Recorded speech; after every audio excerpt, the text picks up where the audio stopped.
أعوذ بالله من الشيطان الرجيم. فلما دخلوا عليه قالوا يا أيها العزيز مسنا وأهلنا الضر وجئنا ببضاعة مزجاة فأوف لنا الكيل وتصدق علينا إن الله يجزي المتصدقين. قال هل علمتم ما فعلتم بيوسف وأخيه إذ أنتم جاهلون؟ قالوا أئنك لأنت يوسف؟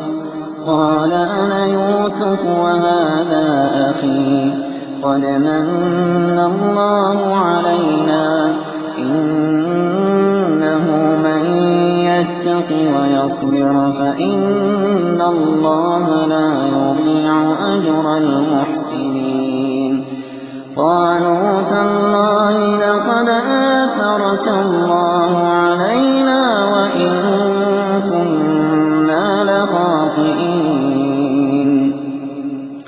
قال لا تثريب عليكم اليوم يغفر الله لكم وهو أرحم الراحمين.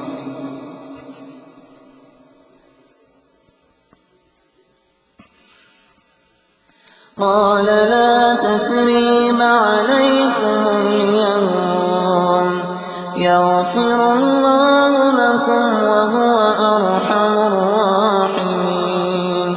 اذهبوا بقميصي هذا فألقوه على وجه أبي يأت بصيرا وأتوني بأهلكم أجمعين. ولما فصلت العير قال أبوهم إني لأجد ريحا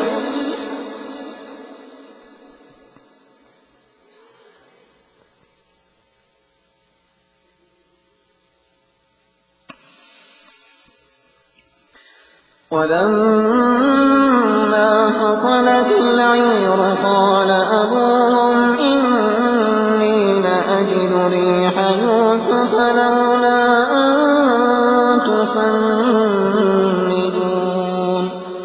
قالوا تالله إنك لفي ضلالك القديم.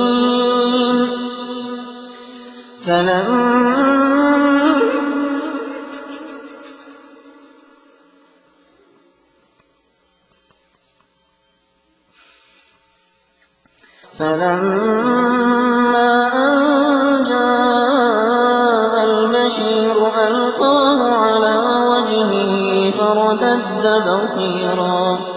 قال ألم أقل لكم إني أعلم من الله ما لا تعلمون؟ قالوا يا أبانا استغفر لنا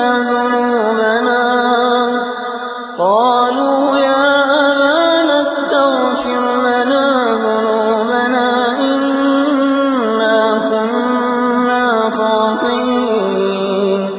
قال سوف أستغفر لكم ربي إنه هو الغفور الرحيم. فلما دخلوا على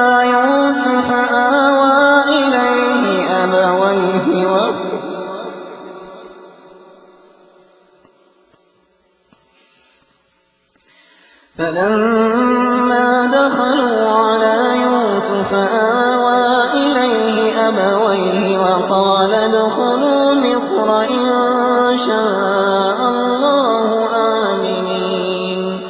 ورفع أبويه على العرش وخروا له سجدا وقال يا أبت هذا تأويل رؤياي من قبل قد جعلها ربي حقا وقد أحسن بي إذ أخرجني من السجن وجاء بكم من البدو